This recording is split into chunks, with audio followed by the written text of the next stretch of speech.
Helios lenses.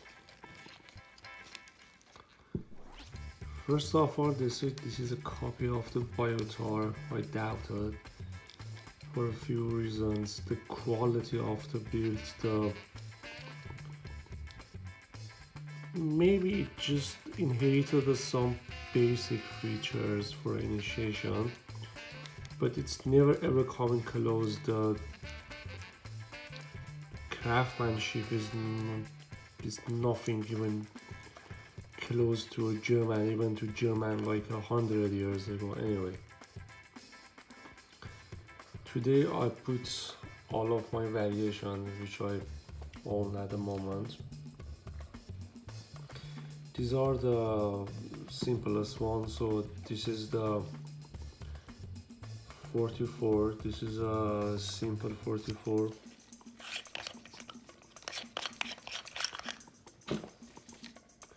I keep this one because of the serial number, which is quite neat. It's 6130. This one has some issues as well as this one. Basically, they are the normal 44s. They has their own issues. But if we just move to 44 2, like this one, 44 2, this one is way better than 44. And believe me, the quality of the bouquet is nothing less. It's basically on the equal level of the, basically all of them has the same quality of the bouquet. This one is also 44, just for a second, comparing these two. This one has the later logo of the KMZ. This one is the earlier version of the logo. However, this one has the call it the JOY logo. So we have a three variation: the older version and the newer version of the KMZ and the JOY. The quality of the lenses are the same on all the 44s except the 44-2. You can see there is some kind of the violetish, purplish reflection because this one has the coating. The rumors has this one only has the single coated, whereas if we move to 44M-4, this one has the multi-coated, and it goes all the way up to the 44M-6. You can see the purplish reflections. This one also has it, but none of the 44 has such a reflection.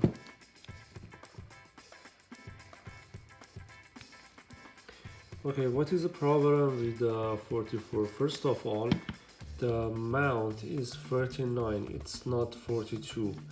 If you want to use this one on the other cameras, let's say like a Nikon, like I am using the Nikon, you have to use the 39 to 42, and this is just tip of the iceberg because you have to do lots of modification on this one.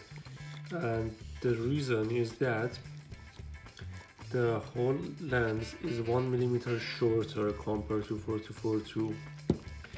I want to screw this one for you, which is so simple, like that.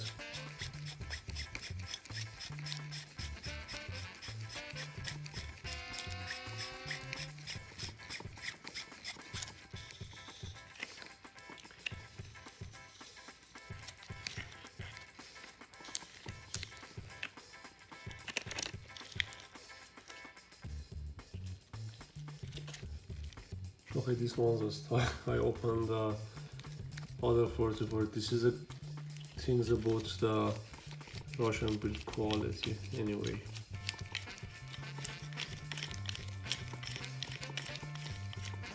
Russians.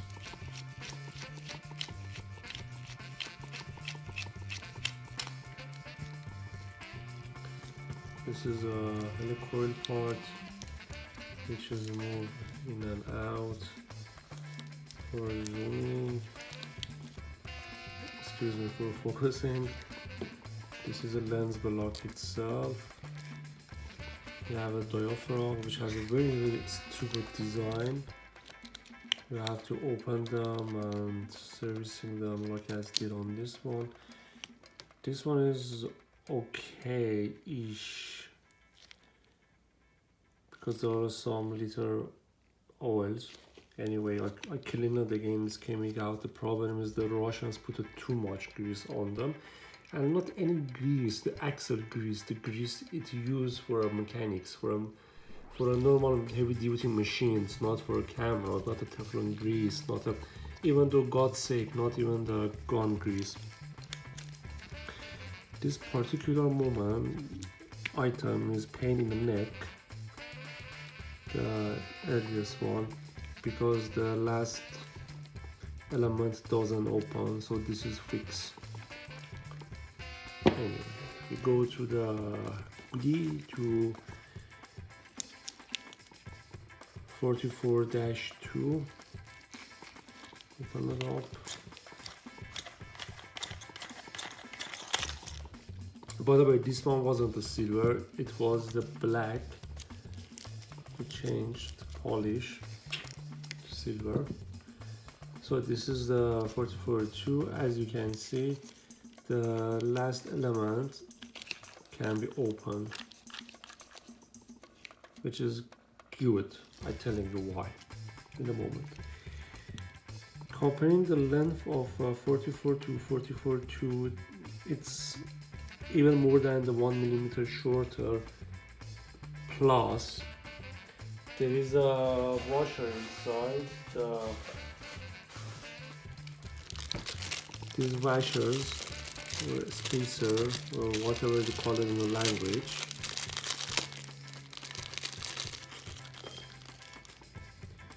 they're sitting here normally, like that. And they have a different thickness.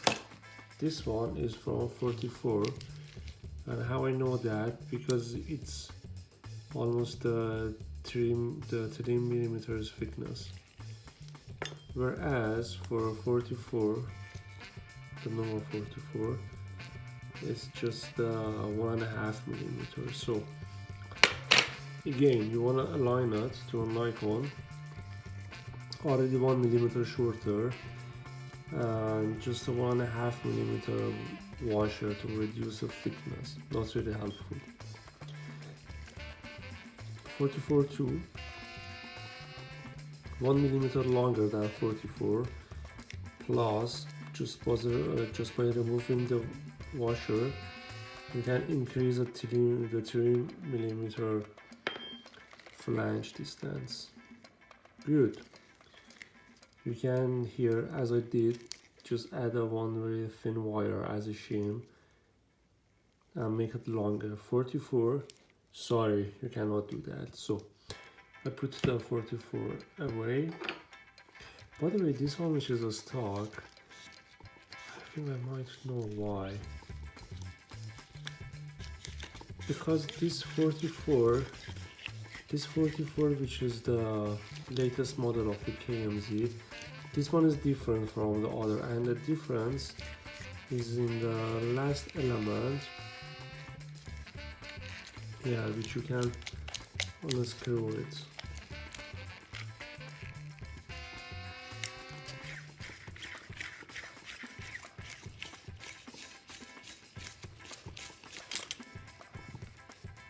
Yeah, it was a stop, okay. This is the diaphragm, put it on 16, turn it in, place on the slot, put it back. So my message is stay away from the 44s, and if you want to buy 44s, buy the one which is the latest model, the KMZ, because it's much more easier and better build quality and easier to modification. We move on. 44-2, probably this is the best of the both worlds. You have some classic design, you have the collector's aperture if you want to do some videos, it's perfect, and it's easy to modification and better build quality, way better than, believe me. We're moving here to 44M. This is a simple M, which is mean this one only has the single coating. If we compare it with the 44-2, you can see there is a purple haze on the 44-2, but on the 44M, nothing. However, on the back, you have a very slight tint. My take is that the normal 44 it should have some kind of the coating, probably. Anyway, so this is a 44M. There is a one feature on this one which the rest of the lenses doesn't have it, and that's the automatic lock for the diaphragm. So you can just switch it on the manual or on the auto. For example, let's just put it on the auto. Where is the aperture? Put it on a 16. And when you push this one, you can see the aperture works. But if you put it on a manual, you have a nice 8-bladed aperture. This one also has the same number. This one is, I do believe it's 8, yeah. This one is 8-bladed. All the normal 44 and 44-2 are 8-bladed. The 44M is also 8-bladed, whereas the others are 6-bladed. So on the 44M, you have this feature to just flip it to manual and enjoy your manual focus.